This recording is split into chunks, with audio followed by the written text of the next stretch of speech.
गुरुदेव, जय गुरुदेव। जय गुरुदेव नाम किसका? प्रभु का।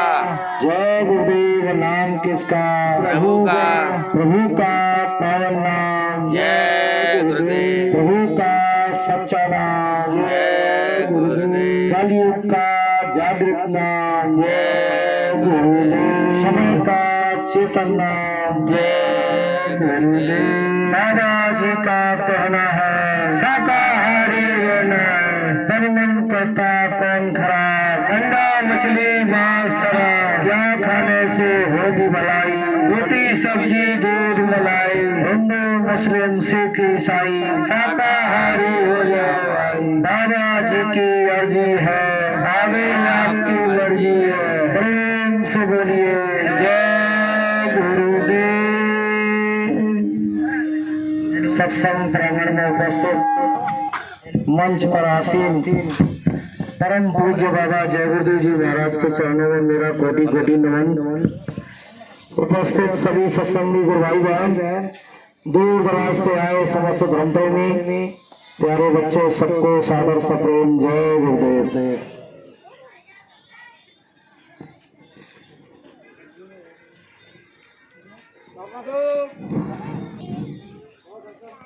मथुरा में एक कार्यक्रम होने जा रहा है जिसकी तारीख है 1 मार्च से 5 मार्च। मथुरा से 20 किलोमीटर दूर अलीगढ़ रोड पर जो जमुना एक्सप्रेस भी बना है उसके बगल से गांव है राया, उसमें 5 दिवसीय कार्यक्रम है। जो कोई प्रेमी पहुंचना चाहता हो तो मथुरा रेलवे स्टेशन पर बस स्टैंड पर कुछ गाड़ियां लगवा दी जाएंगी और वहां से वो पहुंच सकते हैं।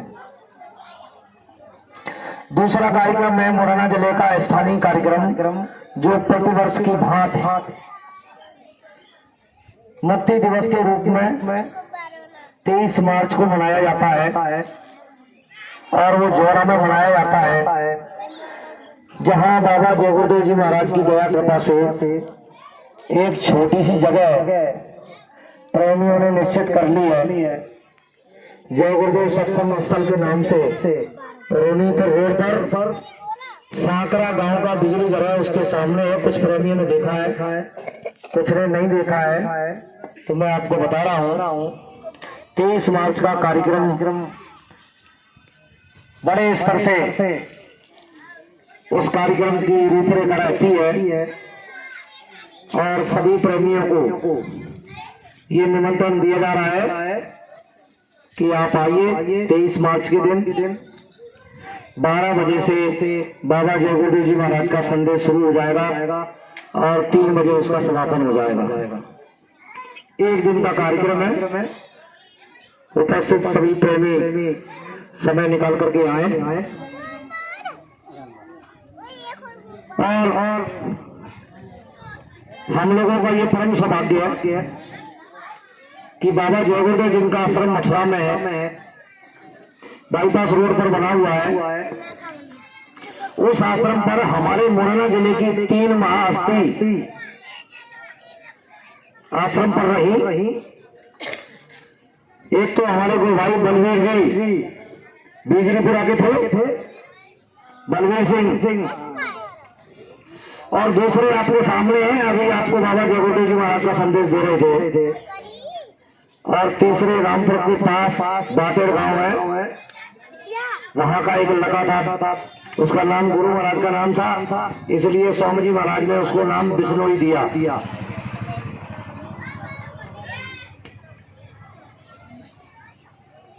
बड़े हर्ष का विषय है। और तीनों व्यक्तियों को हमने स्वयं देखा, परखा और अनुभव किया।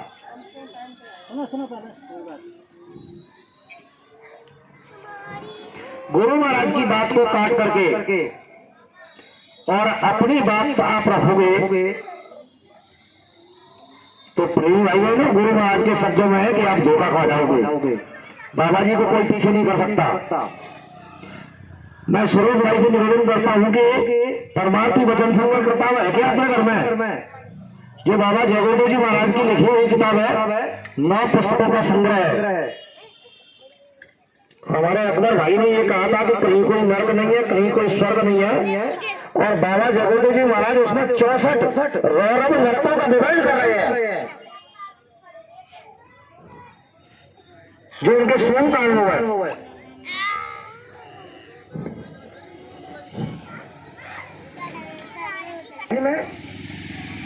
दूरदर्शी का प्रचार चल रहा था। हम लोगों को बाबा जय गुरुदेव जी महाराज ने आदेश दिया, हम 3 टाट वाले थे, रामशरण पांडे और मैं और साहब सिंह सिकरवार। तो बाबा जय गुरुदेव जी महाराज ने कहा कि बच्चा, हमने जितना कहा है उससे कम बोलना, नहीं तो तुम फंस जाओगे। और पड़ोसी गांव में ही, रोनीपुर गांव में ही दोनों बंदों को पकड़ लिया गया कि पहले आपने ये बात कही है तो क्यों कह दी, इसका जवाब देकर के तब जाइए, नहीं तो आपको जाने नहीं देंगे। तो प्रेमी भाई बहनों, हम लोगों को क्षमा मांगनी पड़ी।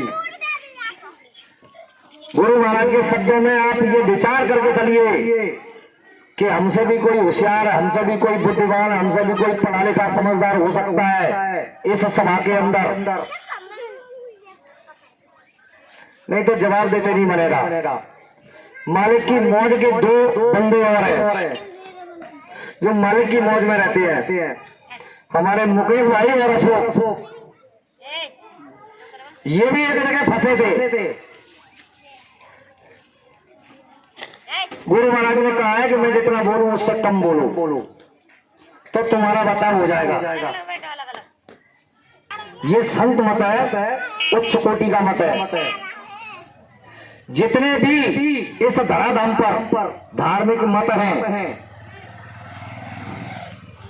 उन सब मतों की ये जान है। बाबा जय गुरुदेव जी महाराज ने इस नाम को स्वयं जगाया है, स्वयं सिद्ध किया है। आपके गांव में अगर किसी आदमी को कोई जहरीला जीव जंतु काट जाता है, जैसे बिच्छू और सर्प, तो हो सकता है कोई झाड़ फूक करने वाला होगा। अगर इस गांव में नहीं होगा तो पड़ोसी गांव में होगा।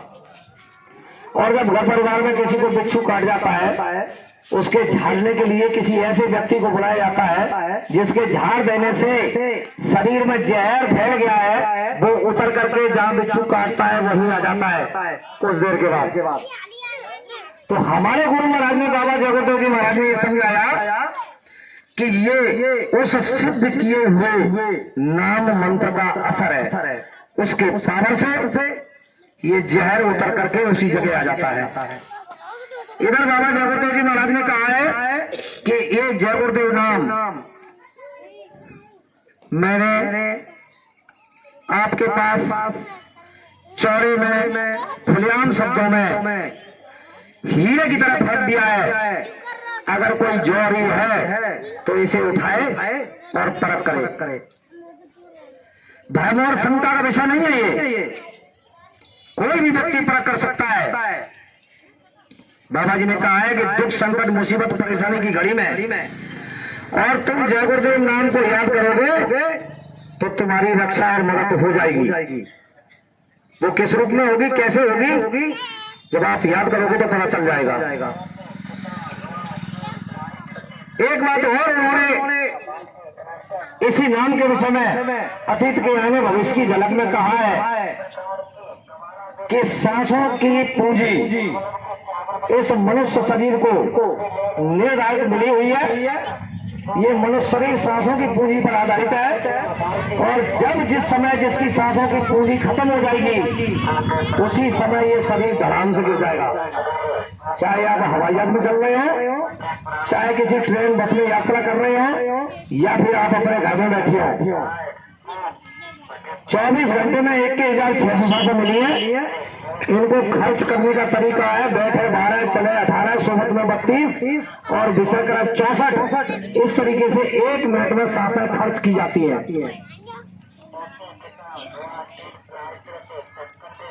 ये सांसों की पूंजी जब खत्म होने लगती है तो कुछ अनुभवी जानकार लोगों को पता चल जाता है कि अब ये आदमी मरने वाला है।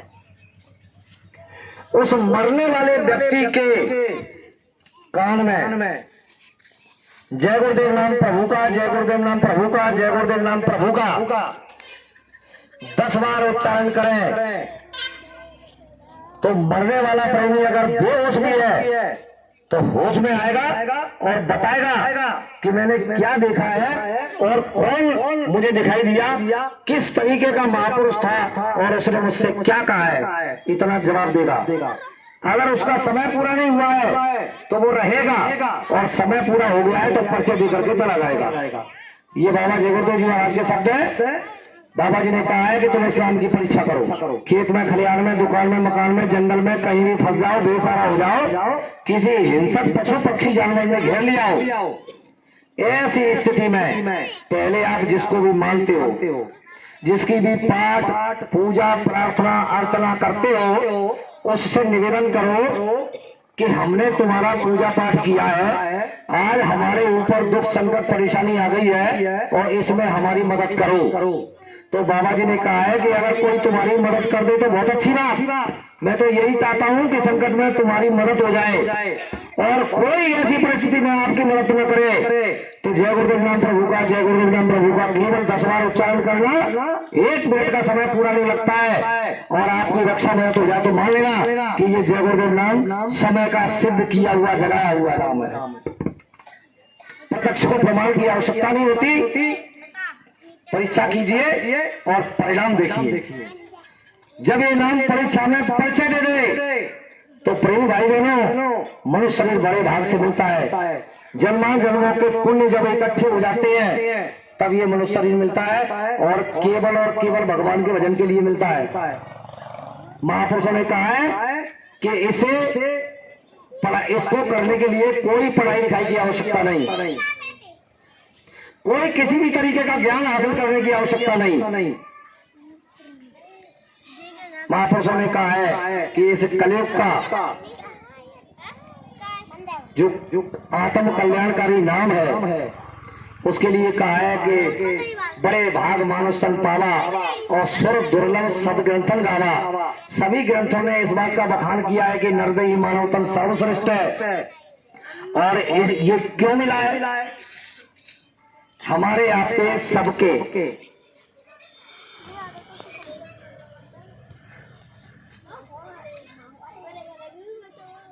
जो अंदर के कुछ नियम कानून है। माँ के गर्भ में बच्चा होता है तो 5 महीने 10 दिन के बाद बाबा जय गुरुदेव जी महाराज ने कहा है कि जीवात्मा डाल दी जाती है और माँ को एहसास होने लगता है।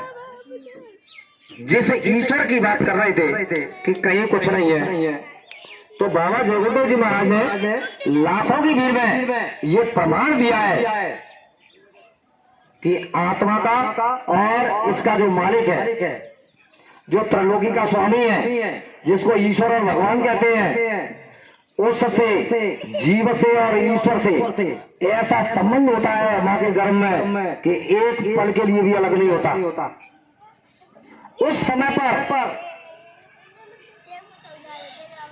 ये त्रैलोकी का स्वामी उस जीव को जन्मान जन्मों की याद दिलाता है कि देखिए तुमने पिछले जन्म में क्या किया, उसका परिणाम ये हुआ, फिर इससे और आगे के जन्म में क्या किया, उसका परिणाम ये हुआ, फिर इससे और पीछे के जन्म में क्या किया, उसका परिणाम ये हुआ। इधर ब्रह्मा जी के पुत्र थे लोमस ऋषि, और संत मत में ये आता है कि महापुरुषों ने इसका विवरण किया है। लोमस ऋषि और ब्रह्मा जी का एक संवाद आता है तो लोमस ऋषि अपने पिता ब्रह्मा जी से प्रश्न कर रहे हैं कि पिताजी मुझे मुक्ति का मार्ग बताइए, मुझे मोक्ष का मार्ग बताइए। तो स्वयं पिता तमाम तरह की योजना बताता है अपने घर जाने के लिए।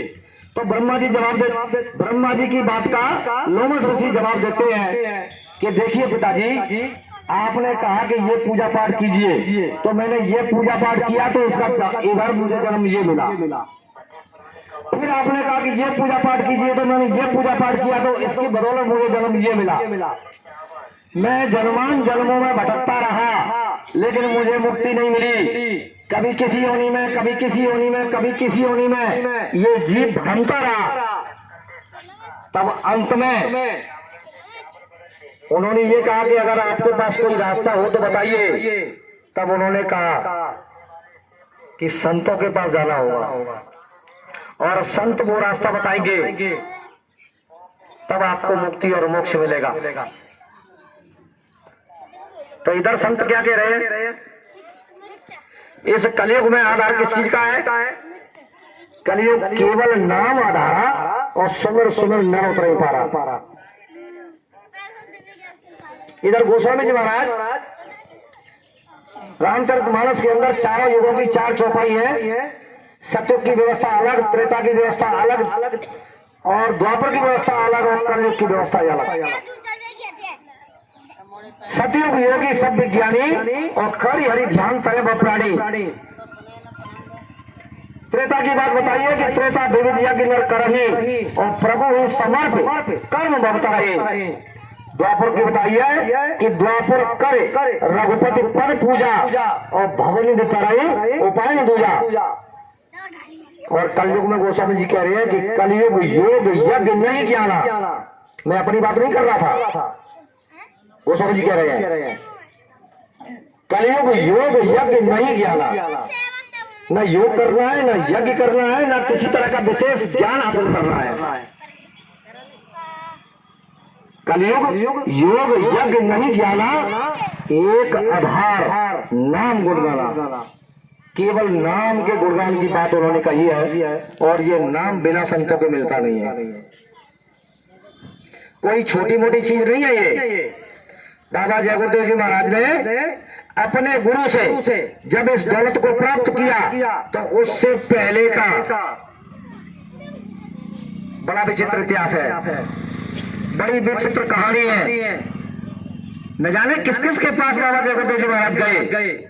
उनके इतिहास में आता है कि मैं मंदिर में, मस्जिद में, चर्च में, गिरजाघर में, हिंदुओं के पास, मुसलमानों के पास, सिखों के पास, ईसाइयों के पास, हर धर्मों, हर जाति के महात्माओं के पास गया। जिसने जैसा बताया उसके पास गया। जब कहीं से भी मुझे संतुष्टि नहीं मिली, तब एक समय आया तो जो हमारे दादा गुरु जी है, अलीगढ़ में उनका चिरौली गांव पड़ता है, उनका नाम है पंडित भूरेलाल शर्मा। इगलास उनकी तहसील पड़ती है। चिरौली गांव से ये परम प्रकाश की किरण बाबा जय गुरुदेव महाराज के जीवन में खिली थी, और इन्होंने अपने गुरु के आदेश में 18 घंटे बैठ करके साधन भजन किया। उसका परिणाम ये है कि जय गुरुदेव नाम को जगा करके सिद्ध करके, और पूरे भारतवर्ष में, भारत देश का कोई ऐसा प्रांत, कोई ऐसा जिला नहीं है जिसमें बाबा जय गुरुदेव जी महाराज ने अपना संदेश नहीं पहुंचाया हो। तो प्रेमी भाई बहनों, ये छोटा मोटा इनका मिशन नहीं था, और इनके मिशन में न्याय, सुरक्षा और व्यवस्था। भारत देश की व्यवस्था खराब है। बाबा जी चाहते थे कि सभी प्रेमियों को व्यवस्था अच्छी मिल जाए, सबको न्याय मिल जाए और सबको सुरक्षा मिल जाए। बाबा जी ने उसका प्रयास भी पूरा किया था, लेकिन समय के लोगों ने साथ नहीं दिया। उसका परिणाम ये हुआ कि वो व्यवस्था आज तक भी ठीक नहीं है। और बाबा जी की भविष्यवाणी है कि दिल्ली की गद्दी पर चाहे कोई भी जाकर के बैठ जाए, वो देश को खुशहाल नहीं कर सकता, देश को संपन्न नहीं बना सकता। बाहर से देखने को बड़े बड़े चर्चे हैं, अभी कौन मंत्री बन गया, कौन प्रधानमंत्री बन गया, कौन क्या बन गया, लेकिन सब देश को गर्त में ले जाने को पड़े हुए हैं। यहाँ घर में, गांव में बैठ करके आदमी केवल अपनी खुशहाली को देख रहा है।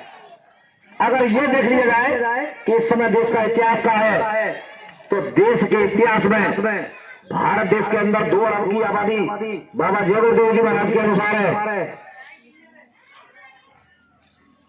सबके सब कर्जदार है।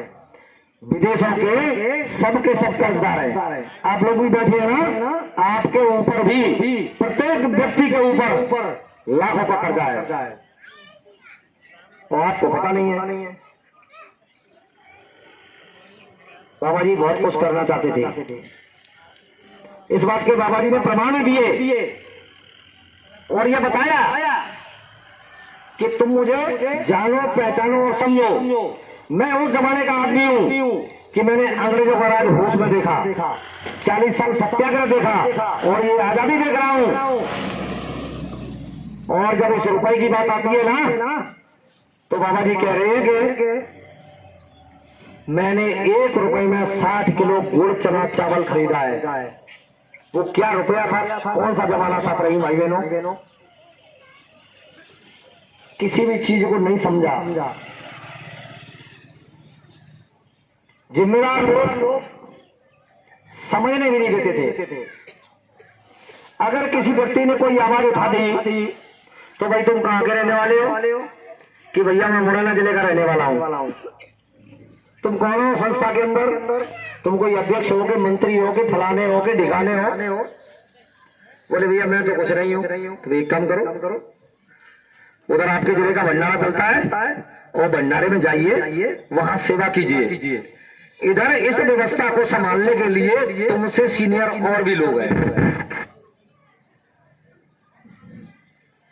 तो प्रेमी भाई बहनों, समय तो ऐसे नाजुक मोड़ पर आकर के खड़ा हो गया है और इनके विषय में कोई क्या जान सकता है? बाबा जी ये कहते थे कि मेरी कमर से 24 घंटे लटके रहो तब भी बाल की नोक के बराबर नहीं जान सकते। क्या जानोगे तुम्हें? अरे रामकृष्ण जैसी अवतारियों को जो इस धराधाम पर, इस पृथ्वी पर जब ज्यादा अधर्म फैलने लगता है तो शास्त्र बोल रहे हैं, जब इधर धर्म की व्यवस्था खराब हो जाती है तो अधर्मियों को दंड देने, धर्म की स्थापना करने कौन आता है? अवतारी शक्ति आती है। और बाबा जयगुरुदेव जी महाराज ने बताई है कि ये 10 अवतार होते हैं चारों युगों में। सतयुग में 4 कच्छ मच्छ बरानर सिंह, त्रेता में 3 राम बावन परशुराम और द्वापर में 1 कृष्ण और कलयुग में 2। कलयुग के प्रथम चरण में बौद्ध अवतार जो हो चुका है और द्वितीय चरण में कल के अवतार जो काफी समय के बाद होगा। इन दोनों के बीच में 1000 वर्ष के लिए सतयुग है, जिसका प्रचार प्रसार बाबा जयगुरुदेव जी महाराज ने हम लोगों से करवाया। और उस सतयुग को लाने के लिए बाबा जयगुरुदेव जी महाराज ने अधिक परिश्रम किया। उसके लिए 3 यज्ञ किए, एक अयोध्या में, एक काशी में, एक अहमदाबाद में, और चौथे यज्ञ की बात वो बराबर करते रहे थे कि चौथा यज्ञ जब मैं करूंगा तो 10 महीने पहले उसका प्रचार होगा। कितने महीने पहले प्रचार होगा चौथे यज्ञ का? 10 महीने पहले। और 3 दिन पहले ये बताऊंगा कि सतयुग कैसे आएगा। हमारे जितने भी सीनियर राष्ट्रीय वक्ता थे सभी इस बात का बखान करते थे कि बाबा जी अभी नहीं बताएंगे, अगर बाबा जी बता दें तो लोग अपनी बात कह करके उसका प्रचार करने लग जाएंगे। इनसे पहले भी बहुत लोगों ने इस बात का प्रचार किया, लेकिन अभी तक सतयुग आया नहीं है। मैं एक ही व्यक्ति का आपके सामने उदाहरण दूंगा, जो जानकार होशियार लोग हैं वो ये कहेंगे कि हाँ उन्होंने प्रचार किया था। श्री राम शर्मा आचार्य हरिद्वार में रहते थे और उन्होंने सतयुग का प्रचार किया था और पूरे देश में किया था। सतयुग नहीं आया। सत्य बोलने से सतयुग आ जाएगा? केवल सत्य बोलने से सतयुग आ जाएगा? भाई इतिहास तो ये बताता है कि सतयुग के बाद परिवर्तन हुआ तो बड़ा विनाश हुआ था। जल हानि हुई थी, धरा हानि हुई थी, तब कहीं परिवर्तन हुआ। इधर त्रेता का इतिहास उठा लीजिए, राम रावण का बहुत बड़ा युद्ध हुआ था और कितने लोग उसमें चले गए? 1 लाख पूत 1.25 लाख नाती। केवल रावण की बात कर रहा हूं मैं। उसके 1 लाख पूत 1.25 लाख नाती चले गए। क्या ये बात सही है? गलत तो नहीं है? राम रावण का युद्ध हुआ था कि नहीं हुआ? पता नहीं है आपको?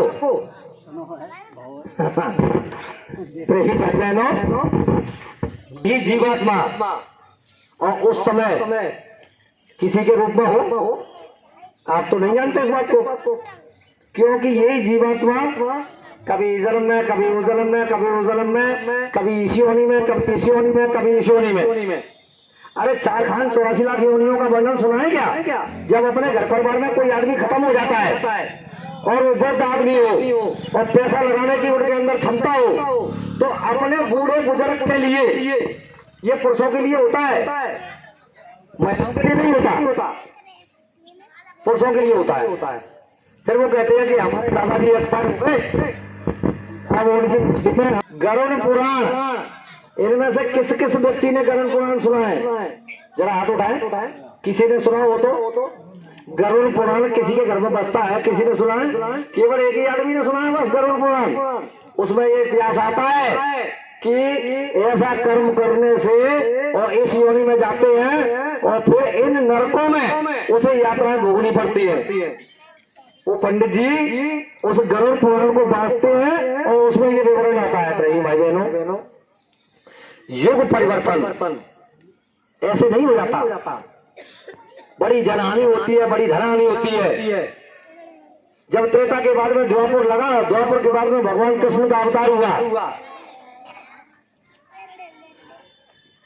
फिर कितना बड़ा युद्ध हुआ कौरव पांडवों का। कितने लोग बचे थे उसमें? 12 लोगों का इतिहास आता है प्रेमी भाई बहनों। फिर उन 12 लोगों के द्वारा धीरे धीरे सृष्टि का संचालन होता है और ये कहा गया कि द्वापर के बाद कलयुग कब आएगा, तो भगवान कृष्ण का ये उदाहरण गीता के अंदर आता है कि जिस दिन राजा परीक्षित को राज तिलक होगा उस दिन से कलयुग शुरू हो जाएगा। तो ये कोई छोटी मोटी बात है, बड़े प्रमाण है और उन प्रमाणों को लेकर के महापुरुषों ने जीवों को समझाने का काम किया है, बताने का काम किया है। जब जब हो धर्म की हानि, बाढ़ असुर अदब अभिमानी, तब तब धरे प्रभु मनुष्य शरीरा और हरे शोक भव सज्जन पीरा। ये अवतारी शक्तियों के अंदर 2 अंग होते हैं। काल अंग से दुष्टों का विनाश करते हैं और दयाल अंग से भक्तों की रक्षा करते हैं। लेकिन ये सतगुरु जो होते हैं, संत जो होते हैं, उनका काम क्या है? संत बिटप सरता गिर धरनी और इनकी नाथ परायित करनी। स्वामी संत स्वमतर फूल फले पढ़े इतते ये पान हनत और उतते दे फल दे। ये संतों का काम है प्रिय भाइयों। बाबा जय गुरुदेव जी महाराज का मिशन कोई छोटा मोटा मिशन नहीं है, इसी धरा पर सत्युग लाने का मिशन है और वो मिशन अधूरा नहीं होगा। ये समय आना था, हम लोगों के बीच में ये तरह तरह की बातें होनी थी, वो जानते थे, इसके लिए उन्होंने पहले ही कह दिया था कि एक समय आएगा। जय गुरुदेव इतिहास के पन्ने किताब किसी के पास हो तो उसमें उठा करके देखिए, उनकी भविष्यवाणी में है कि बच्चा भविष्य में मैं ऐसी जगह चला जाऊंगा कि तुम्हारे चाहकर भी नहीं मिलूंगा। परिवर्तन से पहले सब लोगों के धीरज के बाद टूट जाएंगे और वो टूट गए हैं। अपनी अपनी भाव भावना के अनुसार लोग चले गए हैं। मेरे कदमों से कदम मिलाकर चलोगे तो ठीक, नहीं मेरे पास पीछे मुख मोड़ कर देखने को समय नहीं है। जागी रही भावना जैसी और प्रभु मूरत देखी चिंता सी, ये तो वक्त बताएगा प्रेमी भाई बहनों। अभी बाबा जय गुरुदेव जी महाराज का मिशन अधूरा है और हम लोगों का पूरा विश्वास है। जो हम लोगों के बीच में कहा है इस तरीके से कहा है जैसे गोसाई महाराज ने रामचरितमानस में कहा है, बाहर मथे घर तो हो बर सिकता तेवर तेल और बिन हरि भजन भगवत रहे या सिद्धांत तपेल। मैं आपसे पूछना चाहता हूँ, पानी के मतरे से, ये हमारी माताएं मैंने अच्छी तरीके से जानती हैं, पानी के मतरे से पानी में रही चलाने से घी निकल आएगा? नहीं निकलता ना। और बालू को पेरने से, बालू कहते हैं रेत, रेत को पोड़ने से तेल निकल आएगा उसमें से। नहीं। बाबा जय गुरुदेव जी महाराज ने हम लोगों से कहा है अपने मंच पर खड़े होकर के कि बच्चा पूरब में होने वाला सूरज पश्चिम में उगने लगे, ये हो सकता है। तुम अपनी अपनी डायरियों में नोट कर लो, ये होश का मंच है और इस मंच से मैं जो कुछ भी कहूंगा वो इधर का उधर नहीं होगा, मिथ्या नहीं होगा। तो हम लोग कैसे मान लें?